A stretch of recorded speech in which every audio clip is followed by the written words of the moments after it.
was sitting in the doctor's waiting room when my phone rang. It was my only daughter, Angela. Her voice sounded strange, almost cold as she said, "Mom, we're going on a trip to Europe tomorrow. I already sold your beach house and your car. We needed the money. Bye." And she hung up just like that. 45 years raising her, sacrificing for her, and she discarded me like garbage. But I took a deep breath and smiled because there was something my dear daughter didn't know. My name is Antonia Brooks. I'm 71 years old, and until that moment I thought I knew my daughter. I had become a widow 6 months ago. My husband, Robert, had passed away from a heart attack while we were eating breakfast, just as we had done every morning for 45 years. That morning, he had served me coffee with cream and toast. As always, he had kissed my forehead and said, "Good morning, my love." Those were his last words. Since then, Angela had been more present in my life, or so I believed. She came to visit 3 times a week.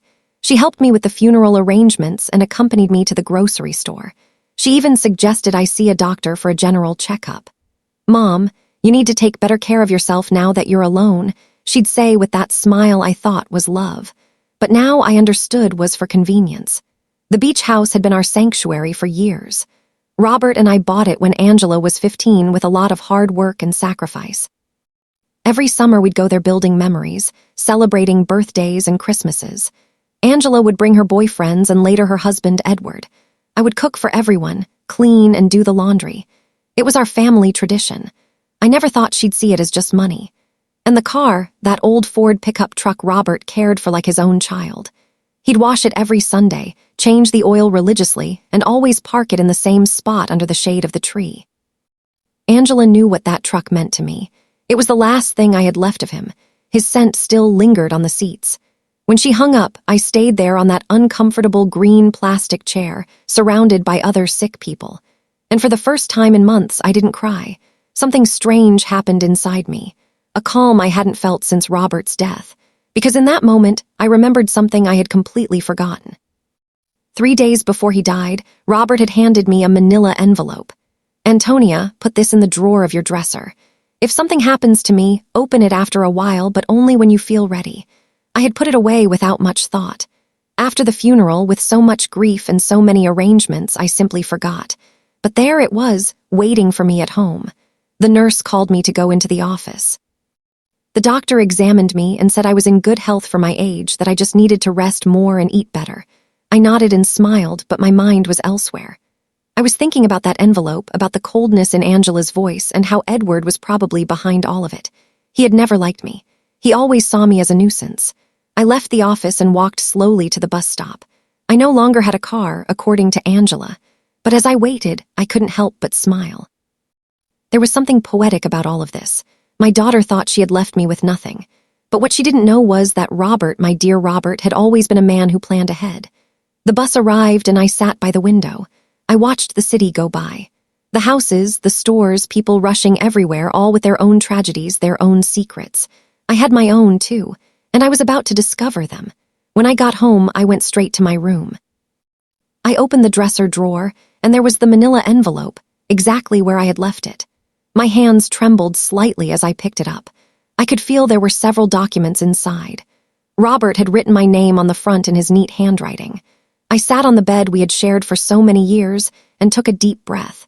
It was starting to get dark outside, and the house was filling with those familiar shadows that no longer scared me. I opened the envelope slowly, as if unwrapping a birthday gift. What I found inside would change everything. What I found in that envelope took my breath away. There were legal documents, deeds, bank certificates, and a handwritten letter from Robert. My eyes filled with tears as I read his familiar handwriting. "My dear Antonia, if you are reading this, it means I am no longer with you. Forgive me for not telling you everything while I was alive, but I wanted to protect you from worries. Over the years, I invested our savings in properties and businesses. We don't just have the beach house.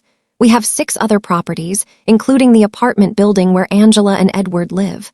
We also have shares in 3 companies that are worth more than you can imagine. You are rich, my love. You always were rich, but now you are on paper, too." My hands trembled as I looked through the documents. There were deeds to houses in different city neighborhoods, a downtown condo, a small motel on the coast, and indeed the 20-story apartment building where my daughter lived. Robert had been the silent owner for the past 10 years, but had put everything in the name of a company I didn't know about. And according to the papers, I was the sole heiress of that company.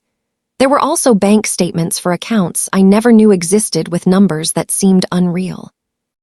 Robert had been a bus driver for 40 years, but apparently he had also been a very smart investor. Every penny we saved, every sacrifice we made, he had multiplied in silence, and I never knew anything. In the letter, Robert explained that he had kept it all a secret because he didn't want me to worry about money or for Angela to know about our real financial situation. You know, our daughter, Antonia, if she knew we had so much money, her attitude would change. I want her to love us for who we are, not what we have. What irony. Our daughter had left us thinking we had nothing when in reality we had everything. That night, I couldn't sleep. I walked around the house, touching the old furniture and the knickknacks Angela had always criticized for being outdated. I looked at the family photos on the wall, especially the one where she was 5 years old, sitting on Robert's lap and laughing. Where did that sweet little girl go? When did she become so cold, so calculating? The next day, early in the morning, the phone rang. It was Angela again. Her voice sounded different, softer, but I had already learned to be wary of those shifts in tone. "Mom, how are you? I wanted to tell you we already transferred the money from the house and the car. We deposited your share into your account. It's not much, but it'll help you live for a few months while you look for something smaller." "My share?" I asked, keeping my voice calm. "Yes, Mom. We obviously weren't going to leave you with nothing. We gave you 30%. That's fair, right? We need the money for our investment in Europe. Edward has an incredible business opportunity over there. 30% of my own things. How generous. I see, honey. And when do you leave? This afternoon. Our bags are already packed. We'll be gone for at least 6 months, maybe more if the business goes well. But don't worry, Mom. When we get back, we'll help you find a small apartment. Something that fits your needs, fits my needs." As if she knew what my needs were. "Okay, Angela, have a safe trip." "Oh, Mom, I knew you'd understand. You've always been so compassionate. We love you so much." And she hung up. I stood there with the phone in my hand, and for the first time in months, I laughed. I laughed like I hadn't since Robert died. The situation was so absurd. It was comical. My daughter had robbed me, kicked me out of my own house, talked to me with unbearable condescension, and all to fund a European adventure that would probably be a disaster. But what bothered me most wasn't the money. It was the ease with which she had discarded me. 45 years of my life dedicated to her, of sacrifice, of unconditional love, and she had erased me from her life with a too-minute phone call. That was what truly hurt. I checked my bank account online. Sure enough, they had deposited an amount that probably seemed generous to them, but to me was a mockery. They had sold the beach house for much less than it was worth, likely because they needed the cash quickly, and they had sold Robert's truck for a pittance. That afternoon, from my window, I watched Angela and Edward load their suitcases into a cab. He was carrying 2 huge suitcases. She had a very expensive-looking carry-on bag. I watched them laugh, kiss, and make plans. They looked like 2 teenagers excited for an adventure. They never looked toward my window, never said goodbye. When the cab drove away, I sat in the kitchen with a cup of tea and Robert's documents spread out on the table. I had to make some decisions. I could call a lawyer, reclaim my properties, and get back everything they had taken. But something told me there was a better way to handle this, a more educational way. I called Mr. Peterson, the lawyer who had handled Robert's affairs. He had been at the funeral, had given me his condolences, and had told me to call if I ever needed anything. Well, now I needed him. "Mrs. Brooks, it's good to hear from you. How are you?" "I'm doing well, Mr. Peterson. I need to see you urgently. I found some documents from Robert that I don't quite understand. Of course, you can come to my office tomorrow morning. I'll be there." That night, for the first time in months, I slept soundly. I dreamed of Robert. He was sitting in his favorite chair reading the newspaper, just like every morning. And when he saw me, he smiled and said, "It's about time, my love. It's about time you stood up for yourself." I woke up with a strange feeling.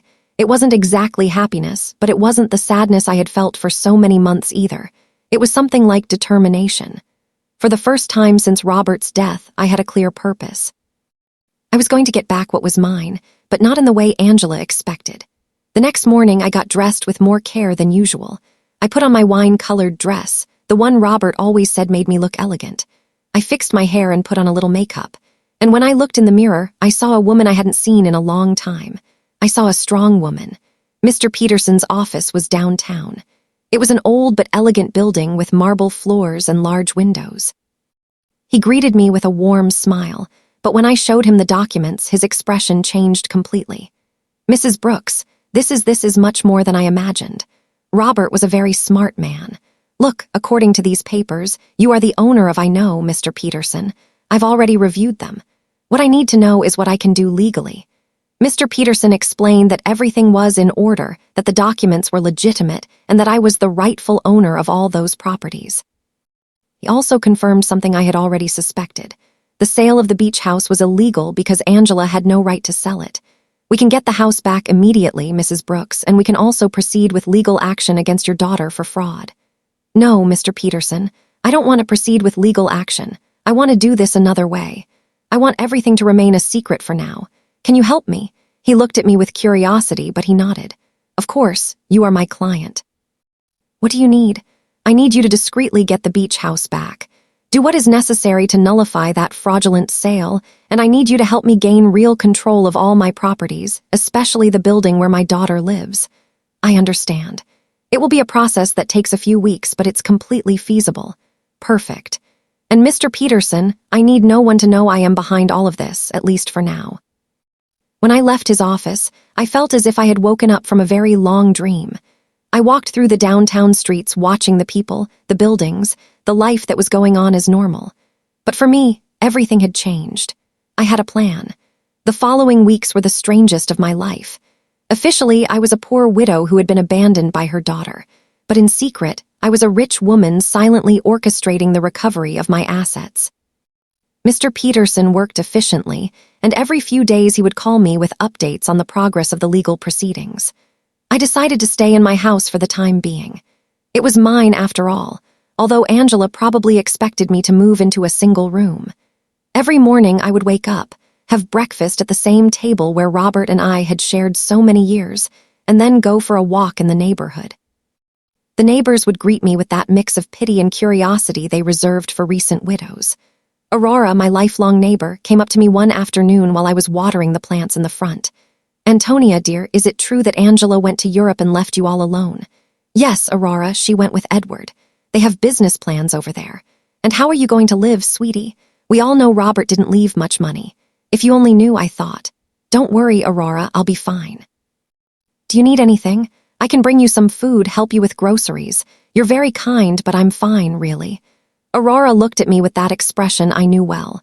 It was the same look I had received after the funeral. Compassion mixed with a little relief that it wasn't her tragedy. Well, you know where to find me if you need anything. These conversations were constantly repeated. The butcher, the baker, the lady at the corner store. Everyone spoke to me with that soft tone they use with the unfortunate, and I would nod, smile, and thank them for their concern. But inside, a part of me enjoyed this performance. It was like living a double life. Mr. Peterson called me one Wednesday morning. Mrs. Brooks, I have good news. I was able to nullify the sale of the beach house. The buyers didn't know the sale was fraudulent, so they got their money back without any problems. The house is yours again. Excellent, Mr. Peterson. And the building where Angela lives, that one is more complicated. Technically, you've always been the owner through the company, but we need to make some administrative changes so that you have direct control. That should take another 2 weeks. Perfect. Keep me informed. After hanging up, I sat in the kitchen with my coffee and thought about Angela. She had been in Europe for 3 weeks, and I hadn't heard anything from her. Not a call, not a message, not even a postcard. To her, I had ceased to exist the moment she got the money she needed, but I knew that was going to change soon. I decided to visit the beach house. I took the bus to the coast, the same route Robert and I had taken hundreds of times. The house was exactly as I remembered it, small, painted cream-colored with a porch overlooking the ocean. The new owners had put some potted plants on the steps, but other than that, everything was the same. I sat on the curb across the street and looked at it for an hour. I remembered summer afternoons when Angela was little, running on the beach and building sand castles. Robert grilling fish on the barbecue while I made salads in the kitchen. Angela bringing friends, then boyfriends, then Edward. All those happy moments that she had reduced to a simple commercial transaction. An older gentleman came out of the house and saw me sitting there. He approached me with curiosity. Are you okay, ma'am? Yes, thank you. I'm just remembering I knew the former owners. Yes, I knew them very well. What a shame about what happened, Edsic, and needed to sell fast. We thought it was a steal, but it turns out the sale wasn't legal. We had to give the house back. Did you know them personally? No.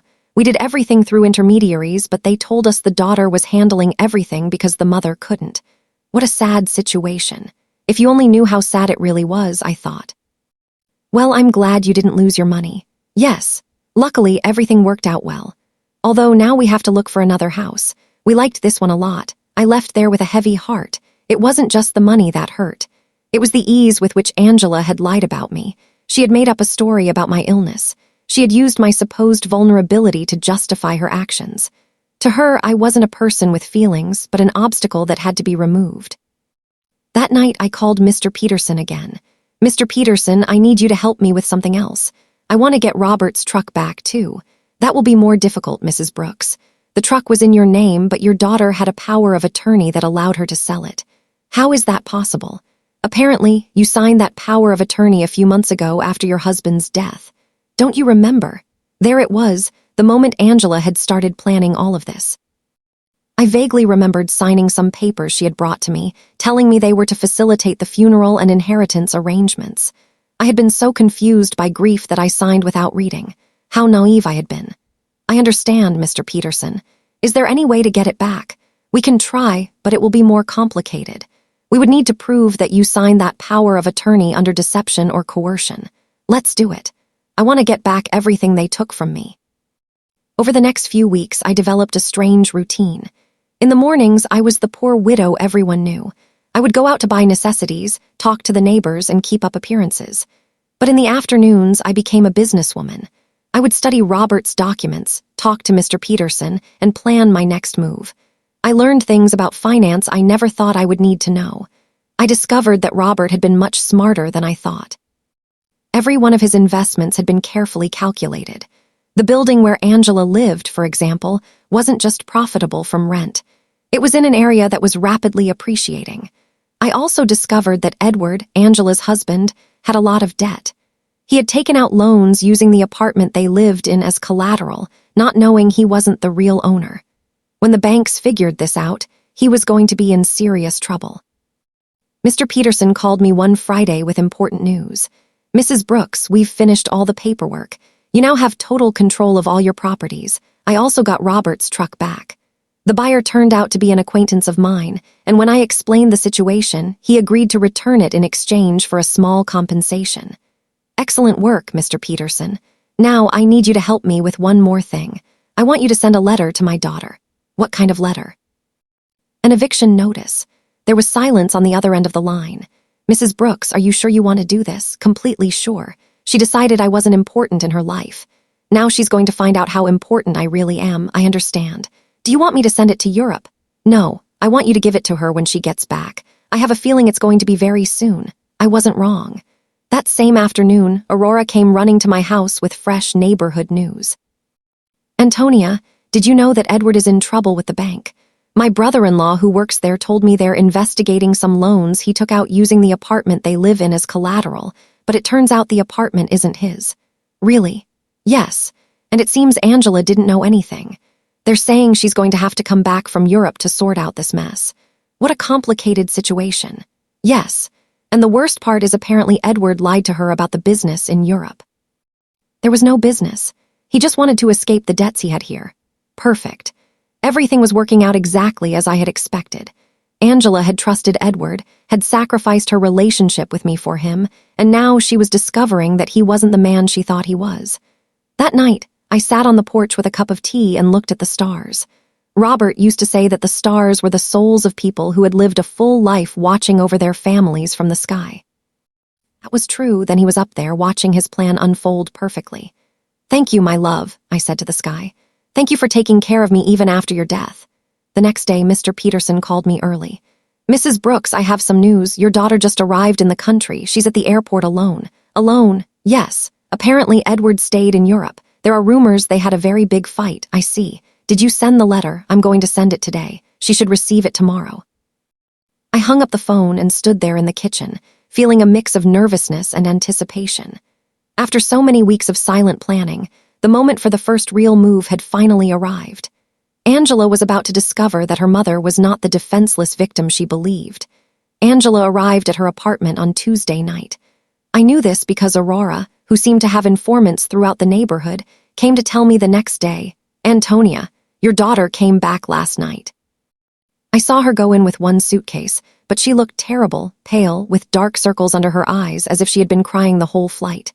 Alone, completely alone. And something strange, Antonia, when the doorman asked her for the keys, she didn't have them.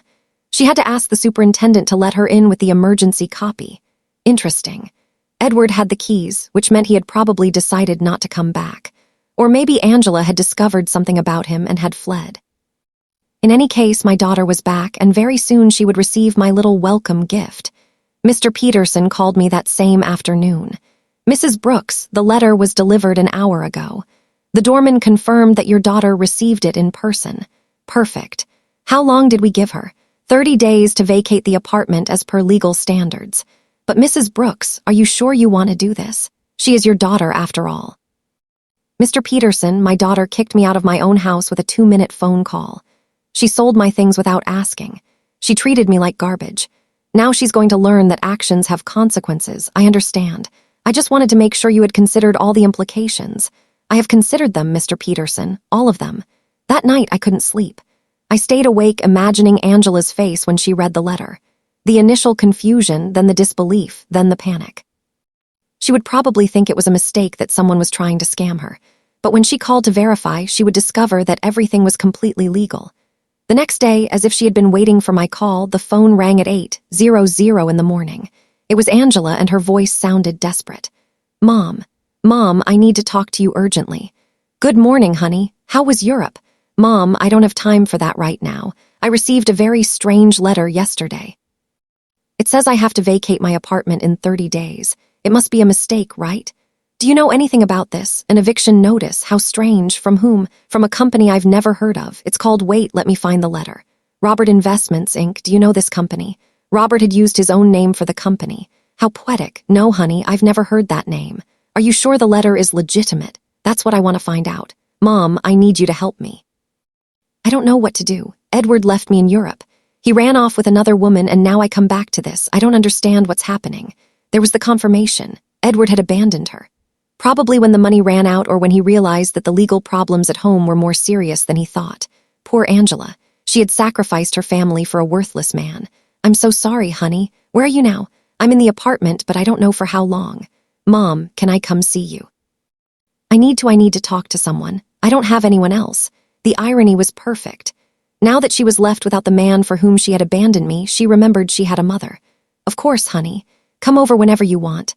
I'm on my way." I hung up the phone and looked at myself in the mirror. I had to be perfect for this performance. I put on my most conservative gray dress, tied my hair in a simple bun, and practiced my expression of a worried but resigned mother. When Angela arrived, she would see exactly what she expected to see, a poor, vulnerable widow who had been abandoned by her own daughter. Angela arrived an hour later. When I opened the door, I was surprised at how bad she looked. She had lost weight, had deep circles under her eyes, and her expensive clothes looked wrinkled and unkempt. Her eyes were red from crying. "Mom," she said, and for a moment I thought she was going to hug me, but she stopped as if she suddenly remembered how things had ended between us. "Come in, honey. Do you want some coffee?"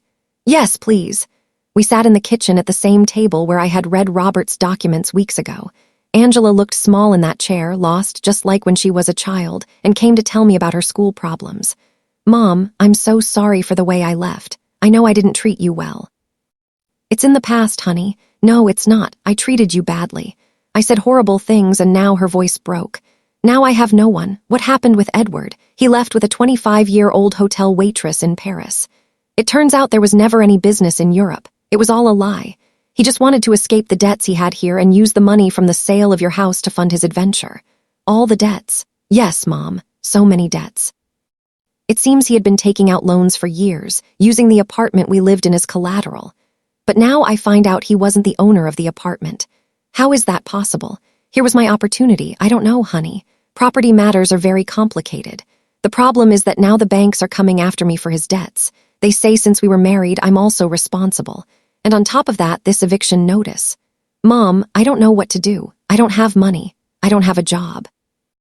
I don't have anywhere to live. She started to cry, real tears of genuine desperation, and for a moment my mother's heart softened.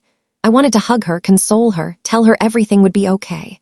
But then I remembered the coldness in her voice when she called me from the doctor's office, the ease with which she had discarded me, the way she had talked to me as if I were a burden. Did you talk to a lawyer about the letter?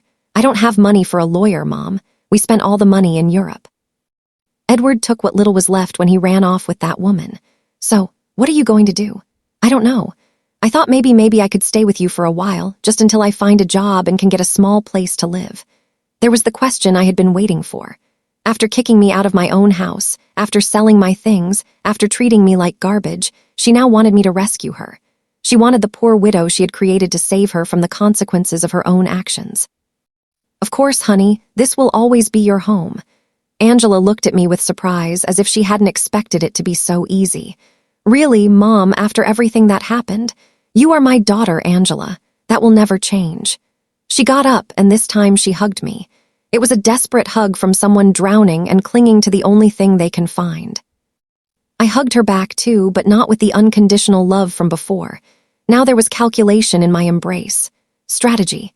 Thank you, Mom. I promise I'll find a job soon. I won't be a burden. Don't worry about that now. Rest, recover, and then we'll see what your options are. Angela left that afternoon to get some things from her apartment. I stayed in the kitchen, thinking about how easy it had been. She had come to me exactly as I had planned, broken, desperate, with no options, and best of all, she suspected nothing. To her, I was still the poor abandoned mother who needed her compassion. But this was only the first part of my plan. Having her live with me would give me the perfect opportunity for the next phase. I was going to let her settle in, feel safe, and believe she had found a refuge in my house. And then, when she least expected it, I was going to teach her the difference between being poor by choice and being poor by consequence. That night, I called Mr. Peterson. Mr. Peterson, I need you to do something else for me. Tell me, Mrs. Brooks, I want you to investigate Edward's debts. I want to know exactly how much he owes to whom and what legal options I have to separate them from my daughter. That will take time, but it's feasible. Perfect. And Mr. Peterson, I want you to keep this in absolute secret. No one can know I am behind this investigation. Of course, Mrs. Brooks, may I ask what your final plan is? My plan, Mr. Peterson, is very simple. I'm going to save my daughter, but first she has to understand what it truly means to hit rock bottom. When I hung up, I poured myself a glass of the wine Robert had been saving for special occasions. It had been a long time since I'd had a special occasion like this one. The game had begun, and for the first time in months, I had all the good cards in my hand. Angela moved into my house the next day. She arrived with 2 suitcases and a cardboard box, all that was left of her previous life. I watched her unpack in her old room, the same one she had slept in during her teenage years, and I could see the humiliation in every one of her movements. She had gone from living in a luxury condo to taking refuge in her childhood bedroom. "Mom, I found this in the apartment," she said, showing me a manila envelope. It was among Edward's things. "It has your name on it." It was another one of Robert's envelopes. My heart sped up, but I kept my composure. My name? How strange. Yes, look, she showed me the envelope. Indeed, it had my name written on it in Robert's handwriting, but this envelope was different from the one I had found in my dresser. This one was smaller, newer. Maybe Edward found it among Dad's things when he died and forgot to give it to me. Angela said, "It's possible, can I see it?" I opened the envelope in her presence. Inside was a short letter and a small key. The letter said, "Antonia, if you are reading this after having received the main envelope, it means our daughter is going through a difficult time. This key opens a safety deposit box at the Central Bank downtown branch. The number is 247. There is something there that can help you help her, but use it wisely. With eternal love, Robert." Angela read the letter over my shoulder. A safety deposit box. Dad had a safety deposit box. I had no idea. I didn't either. I lied. Your father never told me about this. Do you think we should go see what's in there? I don't know, honey. Maybe it's better to leave things as they are. But Mom, maybe there's something important in there. Documents, or I don't know, maybe something valuable that can help us. The desperation in her voice was palpable. Angela was clinging to any possibility of finding a way out of her situation, and I was going to let her cling a little longer before I showed her the complete reality. "Okay," I said after a calculated pause. We can go tomorrow." That night, Angela and I had dinner together for the first time in months. She had cooked, trying to be useful, but the food tasted of guilt and desperation. She told me more details about what had happened in Europe, and each story was worse than the last. "Edward lied about everything, Mom, not just the business, but the debts, too. I thought he only owed a little bit of money, but it turns out he owes over $100,000. And the worst part is he used my name for some of the loans without me knowing. How is that possible? He forged my signature. When I married him, I gave him some documents to handle the banking for our joint account. I never thought he'd use them for this. Do you have any way to prove you didn't know?" "I don't know. It's all so complicated. The banks say that since we were married, I'm responsible for all his debts anyway. And the divorce? I don't even know where Edward is now. He just disappeared. His phone is disconnected. He doesn't answer emails, nothing. It's as if he vanished." Perfect. Edward had run away like the rat he had always been, leaving Angela to face the consequences of her actions alone. In a way, he had done me a favor. Now my daughter was experiencing exactly what I had felt when he abandoned me. Betrayal by someone she had completely trusted. "I'm so sorry, honey. I didn't know things were so bad." "I didn't either, Mom. I thought Edward loved me, that we were going to build something together, but it turns out I was just an easy way for him to get money and documents." Angela started to cry again. How could I have been so stupid? How did I not realize who he really was? It was tempting to tell her that I had seen the signs from the beginning, that I had tried to warn her that Edward never seemed trustworthy, but that would have broken my facade as a compassionate and vulnerable mother. Love can be blinding sometimes, honey. Don't blame yourself. But Mom, I didn't just ruin my life. I ruined yours, too. I treated you horribly. I took your house, your truck, your things, and all to give to a man who abandoned me at the first opportunity. Now we're two poor women trying to survive because of me. It's in the past, Angela. We'll be okay. No, it's not. Now we're both in trouble because of my mistakes. You lost everything Dad left you, and I lost my marriage and my future. We're two poor women trying to survive. If she only knew, I thought that at this very moment I had more money than she could possibly imagine, that I was the owner of the building where she lived, that I could solve all her problems with a single phone call. But it wasn't time yet. The next day, we went to the bank. Angela was nervous, hopeful. I maintained my act as a confused widow who didn't understand much about finance. The bank employee led us to the safety deposit boxes, verified my ID, and opened box number 247. Inside were jewels, many jewels, rings, necklaces, bracelets, earrings. I recognized some pieces as heirlooms from Robert's family. Others were completely new to me. There was also a letter explaining the origin of each piece and its approximate value. Angela gasped. "Mom, this must be worth a fortune." "You think so?" "Yes. Look at this emerald and this pearl necklace. Mom, Dad saved a treasure here. According to Robert's letter, the jewels were worth approximately $200,000. It was a significant amount, but it was nothing compared to the rest of my assets. It was like finding a few coins under the sofa when you have $1 million in the bank." "What do we do with this, Mom?" "I don't know, honey. They're family memories. But Mom, we could sell some of the pieces. With this money, you could get your beach house back, and I could pay off some of Edward's debts." There it was again. Even when she found something valuable, Angela's first reaction was to think about how to use it to solve the problems Edward had created. She hadn't learned a thing yet. "Are you sure you want to use your father's inheritance to pay Edward's debts?" "What other option do I have, Mom? If I don't pay something soon, the banks are going to foreclose on everything I have. And technically, I don't own anything. Everything was in Edward's name. Think carefully, honey. Once you sell these jewels, you won't be able to get them back. I know, but what else can I do? I can't get a job with all these legal claims pending. No employer is going to want to hire someone with so many legal problems." We took the jewels home. Angela spread them out on the kitchen table and examined them one by one, calculating which ones she could sell and which she could keep. It was painful to watch her reduce decades of family history to numbers on a spreadsheet. "Mom, I think I can get $180,000 for the jewels," she said one afternoon, counting the bills on the kitchen table. "It's less than I expected, but it's enough to pay off the most urgent debts. Are you sure you want to do this? I have no choice. If I don't pay something soon, they'll seize everything. Even this house could be at risk if they prove I have some kind of legal connection to the properties." How ironic the situation was. Angela was worried about losing a house that I owned. paying the debts of a man who had abandoned her with money from jewels that had belonged to the same man who had created the fortune that could save her. And how are you going to decide which debts to pay first?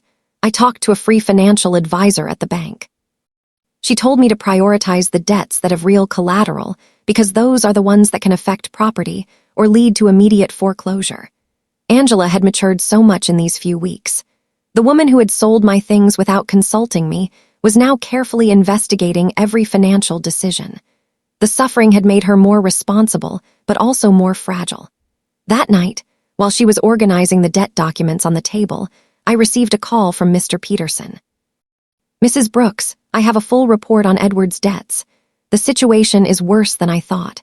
"How much worse?" "He owes over $200,000 to several banks and also has debts with private lenders.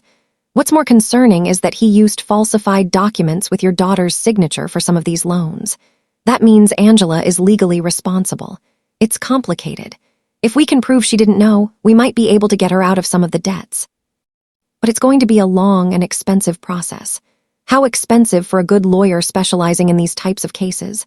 "Probably $50,000, and there's no guarantee of success." "I understand. And what if she just pays the debts?" "If she has the money, that would be the fastest solution, but I doubt she has access to that amount."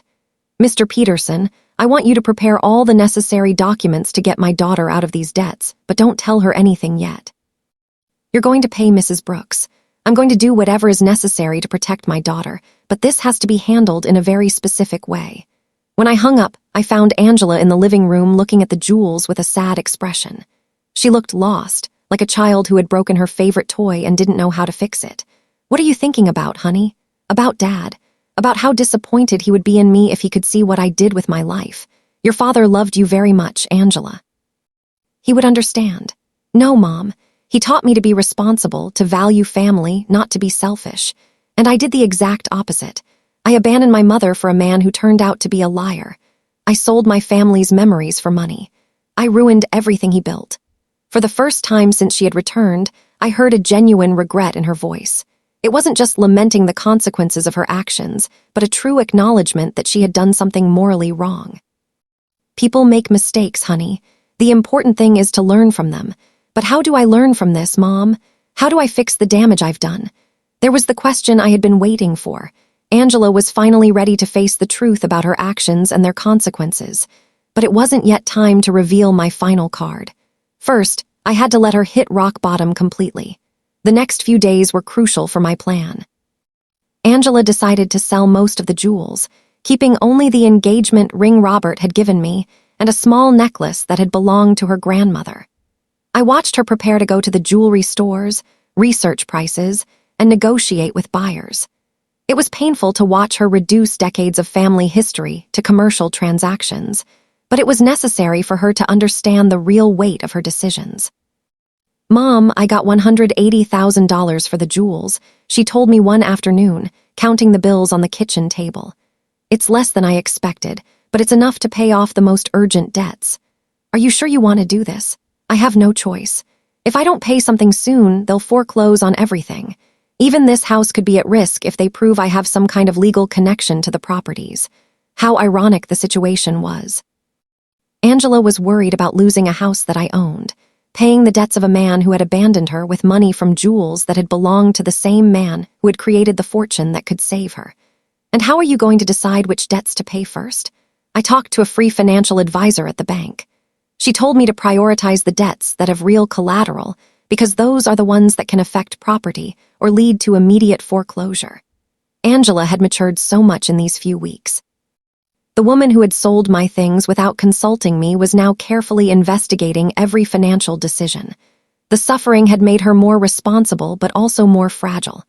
That night, while she was organizing the debt documents on the table, I received a call from Mr. Peterson. "Mrs. Brooks, I have important news. We managed to locate Edward." "Where is he?" "In Paris, just as your daughter suspected. But here's the interesting part. He's trying to get French residency through a fake marriage with that young woman your daughter mentioned." "A fake marriage?" "Yes. Apparently, the girl needs papers, and he needs a way to stay in Europe without being deported. But the most important thing is that we found evidence that he deliberately falsified your daughter's documents with the intention of fleeing the country." That means Angela can get out of the debts. With this evidence, yes, we can prove fraud and coercion. Your daughter won't have to pay anything for what Edward did behind her back. It was perfect. I had a way to save Angela from all her debts legally without her suspecting that I had the money to do it. Mr. Peterson, I want you to start the legal process immediately. Don't tell my daughter anything yet. I want the process to be completely finished before I tell her. I don't want to give her false hope. Understood. This will take about 3 weeks, maybe a month. Perfect. When I hung up, Angela looked at me with curiosity. Who was that, Mom? A lady who was asking about Mrs. Davis, our neighbor on the corner. She had the wrong number. Lying had become easy. Every day that passed, I felt more comfortable with this double life I was leading. On one hand, I was the poor, abandoned mother Angela believed me to be. On the other, I was a wealthy woman, silently orchestrating my daughter's salvation and education. Over the next 2 weeks, I watched Angela struggle with decisions she never had to make: how to stretch money for food, how to negotiate with creditors, how to look for a job when your credit history is ruined. It was a cruel but necessary education. Mom, I went to 3 job interviews today. She told me one evening, coming home with swollen feet and a tired face. 2 of them told me they can't hire me because of the pending legal problems. The third one offered me a part-time job cleaning offices at night. Are you going to take it? I have no choice. It pays very little, but it's better than nothing, and I can work at night so I can keep looking for something better during the day. Seeing my daughter, who had lived a comfortable life for over 40 years, preparing to clean offices at night, broke my heart. But it also filled me with pride. She was finally facing reality without expecting someone else to solve her problems. Are you sure you can handle so much physical work? I'll have to learn. I can't keep being a burden to you, Mom. It's bad enough that you're letting me live here for free. This is your home, Angela. No, Mom. This is your home and I'm here because of your generosity, but I'm not going to take advantage of it forever. One night, while Angela was on her first cleaning shift, Aurora came to visit. She sat in the kitchen with me, drinking tea and looking at the family photos on the walls. Antonia, I have to ask you something. Did you know Angela was going to come back in these conditions? What do you mean? Well, when she left, she seemed so sure of herself, so arrogant. She talked about the great life she was going to have in Europe, about how successful Edward was. And now she's back, completely broken, working a cleaning job, living with you again. Life takes many turns. Aurora, yes, but there's something else. I've been watching Angela these days, and she looks different. Not just sad, but humble, as if she learned something important. Aurora had always been very perceptive. What do you think she learned? I think she learned the value of the things she had taken for granted, like having a mother who loves her unconditionally. Maybe. Aurora, can I tell you something? When Angela left and treated you so badly, many of us thought you would never forgive her.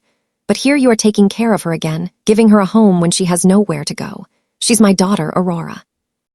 Yes, but not every mother would do what you're doing, especially after being treated the way you were treated. If Aurora only knew the complete truth, that I had the power to solve all of Angela's problems, but was choosing to let her suffer a little longer so she would learn the full lesson. Do you think I'm doing the right thing? I think you're doing what a good mother would do, but I also think Angela needs to fully understand what she lost when she abandoned you.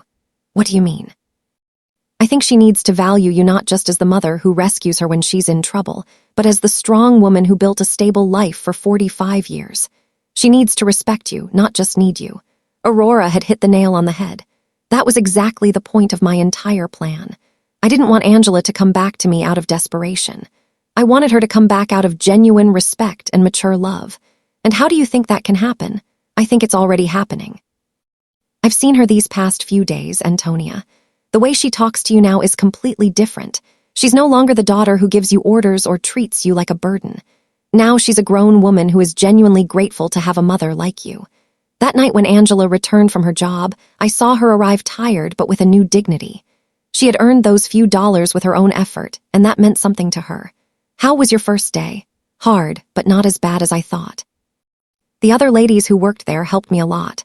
One of them, Mrs. Johnson, taught me tricks to clean more efficiently. Mrs. Johnson? Yes. She's 60 years old and has been cleaning offices for 20 years. She told me she started after her husband left her with 3 small children. She says it's not the job she dreamed of, but that it gave her independence and dignity. She sounds like a wise woman, she is. She said something that made me think a lot. She told me there are two types of people who end up doing this job. The ones who are there because they never had opportunities, and the ones who are there because they ruined the opportunities they did have. She asked me which group I was in. And what did you tell her? I told her the truth, that I had all the opportunities in the world, a family that loved me, a stable home, an inheritance, and that I ruined it all by following a worthless man. What did she say? She laughed and said, "Well, honey, then at least you know exactly why you're here. That puts you one step ahead of most people." Angela poured herself a glass of water and sat with me at the table. "Mom, I want you to know something. These past few weeks have been the hardest of my life, but also the most important. Why? Because I finally understand what really matters. It's not money. It's not living in the most luxurious apartment. It's not impressing people. It's having people who genuinely love you, who are there when everything falls apart." "Angela, no. Let me finish. You have every right to hate me for what I did to you. I abandoned you when you needed me most. I took everything Dad left you. I treated you as if you were a nuisance. And now I'm here again expecting you to forgive me and take care of me. I already forgave you, honey. But I haven't forgiven myself, and I won't until I prove that I've truly changed, that I've learned from my mistakes." Mr. Peterson called me the next morning. "Mrs. Brooks, I have excellent news. The legal process is almost complete. We can get your daughter out of all of Edward's debts. It was time." After weeks of watching Angela struggle, work, and reflect on her mistakes, the moment had finally arrived to show her that she had never been alone, that she had always had someone quietly watching over her. "Mr. Peterson, I want you to organize a meeting. It's time for my daughter to know the whole truth." Mr. Peterson arranged the meeting for Friday morning at his office. I told Angela that I had made an appointment with a lawyer who could help her with her legal problems, but I didn't explain the details. She agreed to come, although she was nervous about the cost of the consultation. "Mom, I don't have money to pay a lawyer. I barely have enough to cover basic expenses.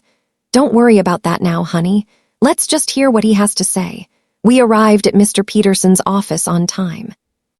Angela had dressed in her best clothes, which now looked a little big on her thinner body. She was nervous, wringing her hands, expecting another piece of bad news on her endless list of problems. Mr. Peterson greeted us with his usual professional smile. "Mrs. Brooks, Miss Brooks, thank you for coming." "Thank you for seeing us," Angela replied. "Although I should warn you that my financial situation is very complicated and I probably can't afford high fees." "That's exactly what we're going to talk about," Mr. Peterson said, exchanging a look with me. "But first, I need you to review these documents." Mr. Peterson handed Angela a thick folder. She opened it and began to read, her expression gradually changing from confusion to surprise. "I don't understand. These documents say that Edward forged my signature, that there is evidence of fraud, that I am not responsible for the debts. That's right. We have been investigating your case for the past few weeks.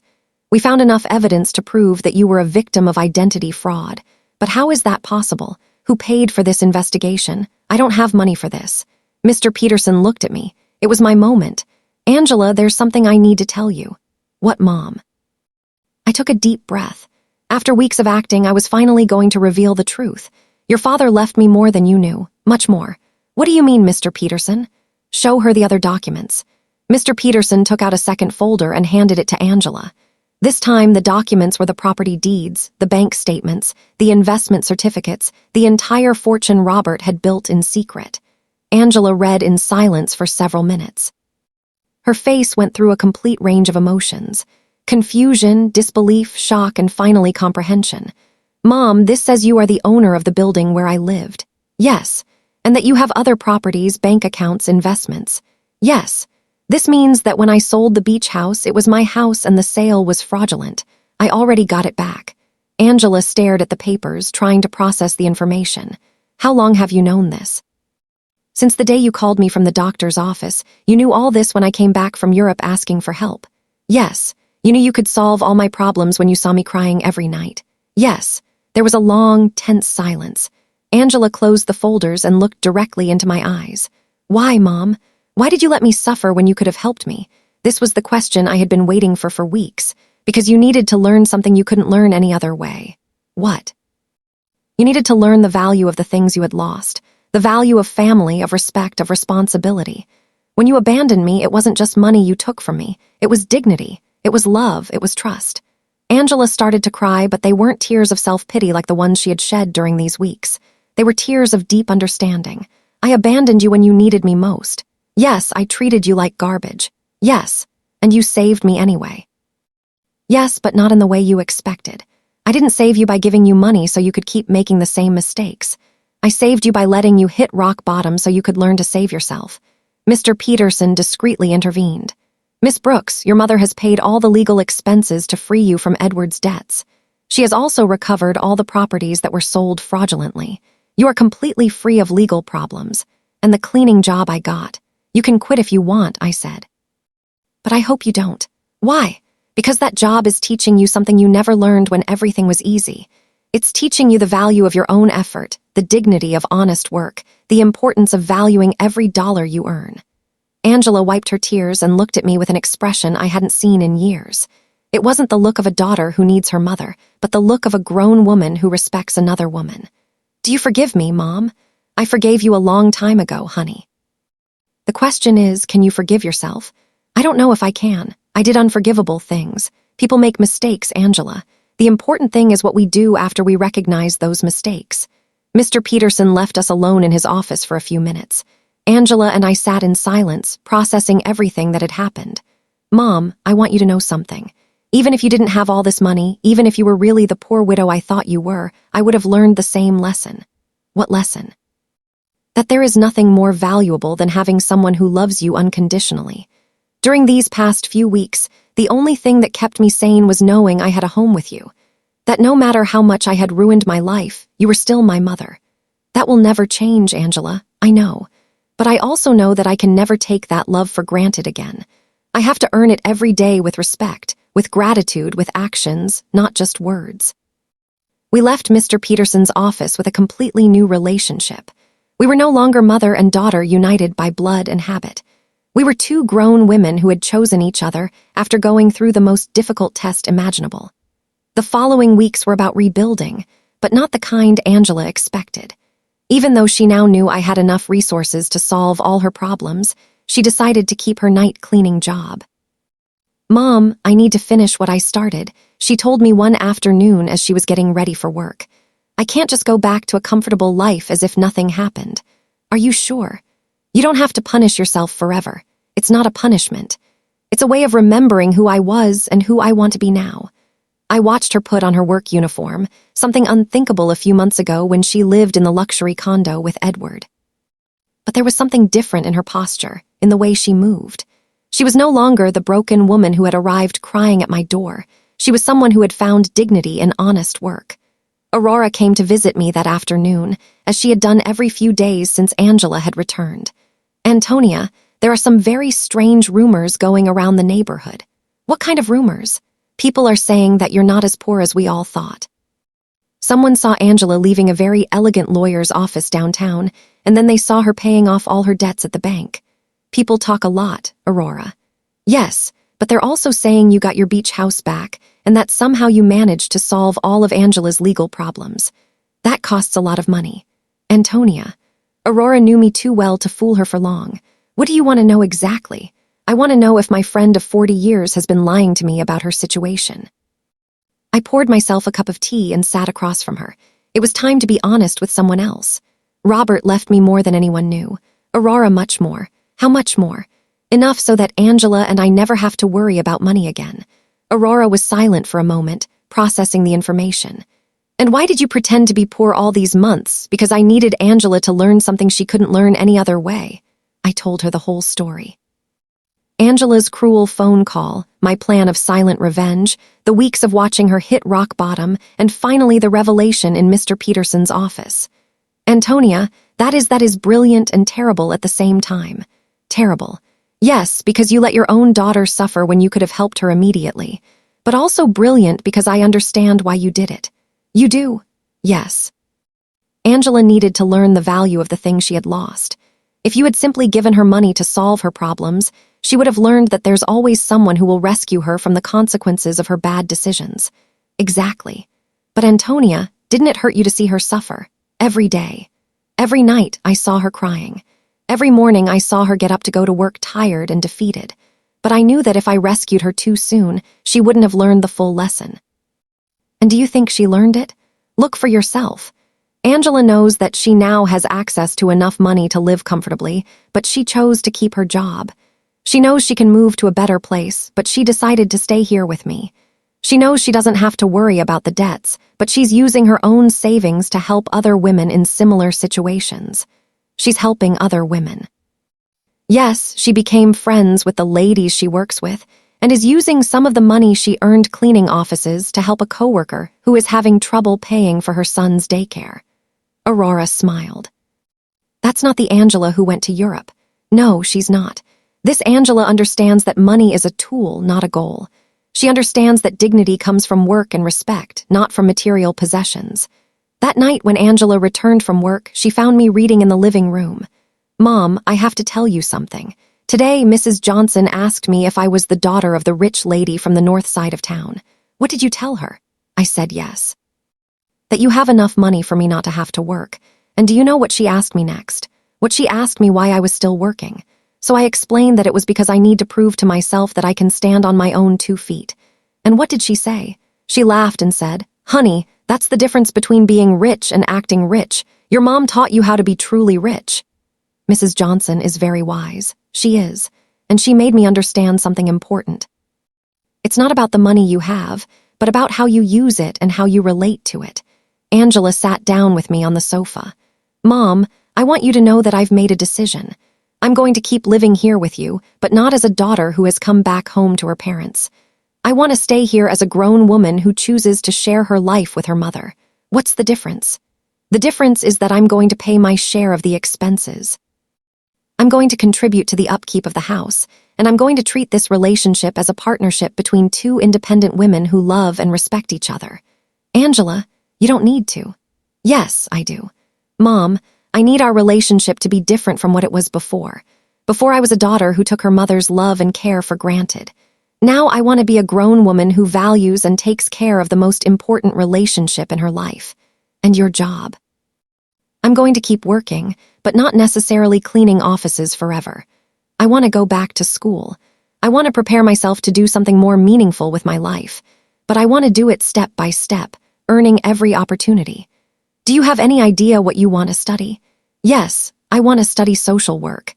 These past few weeks have taught me how many people are going through difficult situations without having anyone to support them. I want to use the resources we have to help other women who are going through what I went through. It was perfect. Angela had not only learned to value what she had, but she had found a way to use her experience for something constructive. And what about Edward? Mr. Peterson told me he was arrested in France for the fraudulent marriage. He's going to be deported soon, but honestly, Mom, I don't care anymore. That part of my life is over. You don't feel any resentment. Number Edward did me a favor without even knowing it. If he hadn't abandoned and betrayed me, I never would have hit rock bottom. And if I had never hit rock bottom, I never would have learned to truly value what I have. That night, for the first time in months, I went to bed completely at peace. My plan had worked perfectly. Angela had not only learned the lessons she needed to learn, but she had emerged from the experience as a stronger, wiser, and more compassionate person. Robert would have been so proud. 6 months later, our life had found a new balance that neither of us could have imagined before. Angela finished her social work studies with excellent grades, and I decided to use some of my resources to establish a foundation to help women in situations of domestic violence and financial abandonment. Mom, the letter from the university arrived. Angela said one morning, coming into the kitchen with an envelope in her hands. I was accepted into the master's program. I start next semester. But Mom, I want you to know I'm going to pay for it with my own savings. I've been saving money from my job at the city. The salary isn't high, but she had learned to live with the essentials and to value every dollar she earned. Are you sure? We can easily afford the master's program. I know, but I need to do it on my own. It's part of who I am now. Aurora came to visit that afternoon, as she had done every Friday for the past few months. She had become a confidant to both of us, watching our transformation with fascination. Antonia, I have to confess something, she said, pouring herself a second cup of tea. At first, I thought you were very cruel to Angela. And what do you think now? Now I think you were the wisest mother I've ever known. Look at your daughter. Really, look at her. It was true.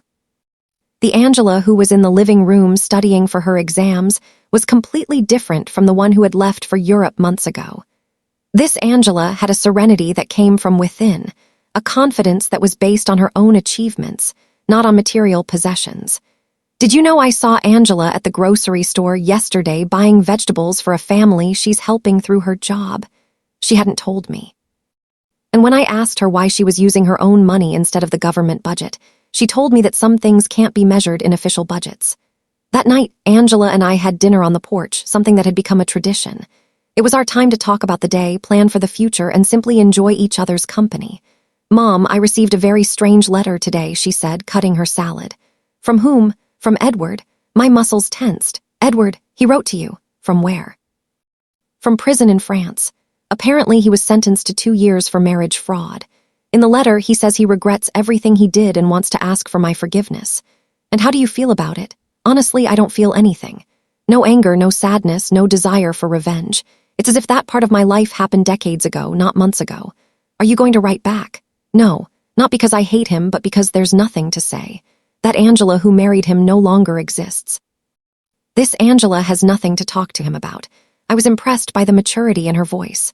The woman sitting across from me had developed an inner strength that came from hitting rock bottom and getting up on her own. "Do you know what this whole experience taught me, Mom?" "What?" "That true love isn't the one that tells you what you want to hear. True love is the one that teaches you what you need to learn, even when it hurts. It's a difficult lesson to learn, but it's a necessary one." Edward told me what I wanted to hear. He made me feel special. He convinced me that I deserved a life of luxury without effort. "You taught me that true wealth comes from hard work, respect, and genuine relationships." That night, after Angela went to her room to study, I sat on the porch alone, looking at the stars and thinking about Robert. I had promised him I would take care of our daughter, and I finally felt I had fulfilled that promise in the right way. I hadn't taken care of her by giving her money when she needed it. I had taken care of her by teaching her to take care of herself. I hadn't saved her by solving her problems. I had saved her by allowing her to learn to solve them on her own. The next day was Sunday, and we had planned to visit the beach house together for the first time since I had gotten it back. Angela hadn't wanted to go before, saying she needed time to process everything that had happened. "Are you ready?" I asked her as we got into the truck. "I think so." The trip was silent but comfortable. When we arrived, Angela stood for a moment in the truck, looking at the house where we had spent so many family summers. "It looks exactly the same," she said finally. "Some things don't change, but others do. I'm not the same person who sold this house." We went in together. The house was clean and tidy, exactly as Robert and I had kept it for years. Angela walked through each room, touching the furniture and looking at the family photos that hung on the walls. "Mom, I want to apologize." "You already apologized, honey." "No, I want to apologize specifically for this house.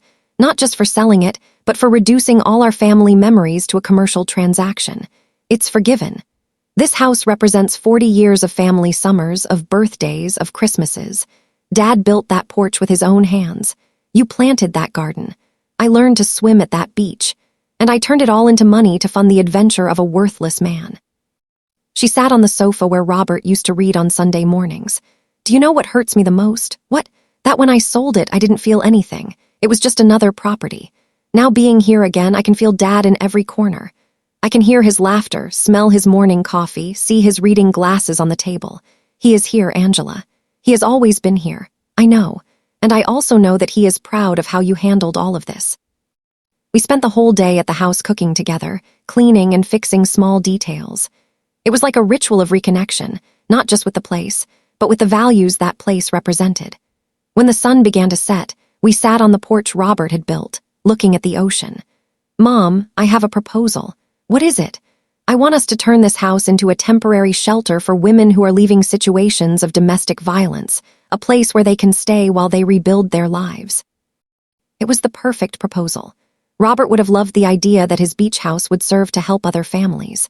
"I think that's a beautiful idea, honey. We can use some of the foundation's resources to maintain it, and I can oversee the program through my job." "Are you sure you want to turn our family sanctuary into that, Mom? The best sanctuaries are the ones that are shared. Dad always said that a house isn't truly a home until it opens its doors to other people who need love." He was right. Robert had always been generous with our home. inviting relatives, friends, and neighbors who needed a place to stay. We returned home that night with a new project and a completely renewed relationship. We were no longer mother and daughter united by obligation or need. We were two women who had consciously chosen to build a life together based on love, respect, and a common purpose. That night, before falling asleep, I spoke to Robert in silence. "We did it, my love." Our daughter finally understood what truly matters. And for the first time since his death, I felt he answered me. "I always knew you would. You're both stronger than you think." Justice had arrived not as revenge, but as education, not as punishment, but as transformation. And in the end, we had both gained something much more valuable than money. We had gained an authentic relationship built on a solid foundation that no future crisis could destroy. Did you like my story? And which city are you listening from? Let's meet in the comments. If you liked the story, you can support me by sending a super thanks so I can keep bringing more stories like this.